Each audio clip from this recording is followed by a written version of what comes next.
appreciate everyone for making the effort and come down. What I personally hope you get out of the visit is, to really understand what I think our most powerful assets are. And I think, to me, they're the people in this room and the people that you've met. So my great pleasure will be to introduce everyone, show you the roles that they each play and that we each do as Heliostar. And out of everything, we're very proud of what we've achieved and what we're doing at Paula, Colorado, and St. Augustine in particular. But at the end of the day, I think what we want to build is a mid-tier producer that people are proud to work for. If you really boil down simply what we want to produce. And so that's what I want. Hopefully, if we leave one message, that there's a group of people here that really enjoy what we're doing, and hopefully demonstrate the confidence to achieve what we set out to achieve. If we do that, as I've said many times, we should be worth a lot more than we are, but it's the process that interests me more, and the outcomes are a consequence of doing these things right. Anyone in here is a geologist? No? Yes. You gotta have sense of humor. One here too? Yeah. Okay, you two are coming with me. Come on.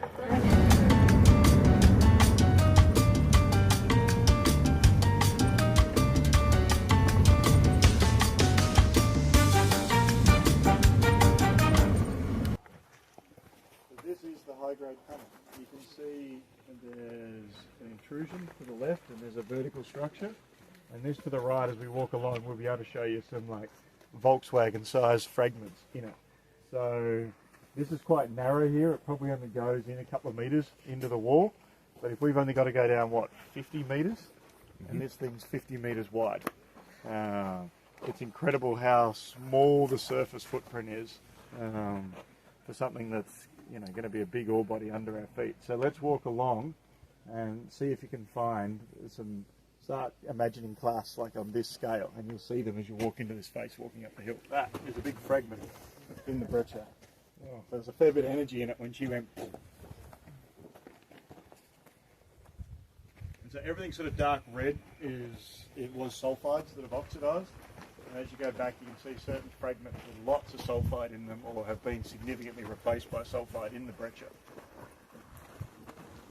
About 3 kilometres, they're underground at Media Luna, and quite deep. How deep are they?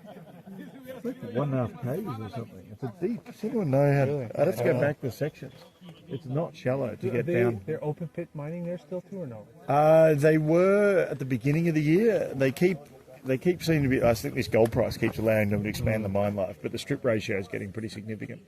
But obviously, incredible scale deposit, and speaks to same deposit type, same community, same valley. Now that they're underground, same mining method. Everything that we're proposing to be doing here is done there. And the cool thing about this is you can see the amount of people it must take to operate those two mines, and the labour and skill sets that are around for us to access. The truck's down here. We're looking at a drill plan map, our plan for doing the infill drilling and the expansion drilling and the metallurgical and geotechnical drilling this year, in the purple with the black dots on it. And what you're seeing in here with the big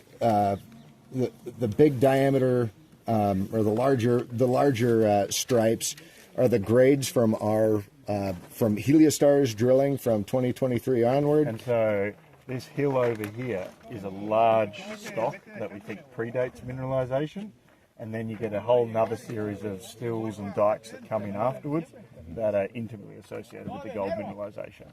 And so we may as well walk down, for those who want to walk, or jump in the car for those, down to the lookout down there. And then we can actually zoom into this area here and actually look at the deposit itself. It was a little bit into the program, I forget exactly when it was, but it wasn't immediate. It took them a bit of a while to drill down and find this zone. And so think of Ana Paula as this giant sea of low grade, over 1,000 metres north-south, over 800 metres east-west, where you can find 0.1 to 1%, 1 gram per tonne gold, averaging 0.3 to 0.5, Sam, I'd say is probably reasonable. That's good. And then what's unique about it is there's a series of east-west structures. The most significant you can see tracing up this valley here.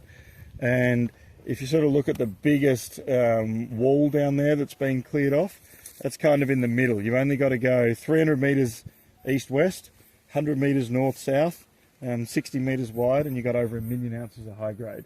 The 710 in the M&I and the 450 in the inferred there. So it's an incredible amount of gold held in a really, really small footprint, which is good from a mining and margin perspective. So your We think as you go deeper, there's going to be kind of like this anastomosing stockwork of the bedding geology and the east-west structures, and the fluids are going to come up, and presumably the causative intrusion, and potentially and likely a contact skarn. Whether it's big or mineralised is another matter, but there should be a contact skarn sitting down underneath that we've just got to go down and track down. That's what the decline and the deeper potential is for the branch is plunging south, and that's why I was describing the sediments, is because the key controls, there's multiple controls in here that layer on top of each other. We've got sediments in here. We've been talking about these thrust faults. This group of sediments has been thrust over the top of the Morelos limestones. All of the sediments in here are dipping about 45 to 55 degrees off to the west. There's been sills of intrusives that have come up along the contacts that you'll see. You can't see because it's green now, but you see in the core. Those can be anywhere from meters thick to hundreds of meters thick. So that's Torex's mine right there, the Morelos complex, which is a 15 million ounce ore body, 10th largest producing mine last year, on track to produce over 450,000 ounces this year. And we're just above our Ana Paula deposit. Got a clear line of sight to one of the largest mines in Mexico, and just a true scale of what the Guerrero Gold Belt is capable of.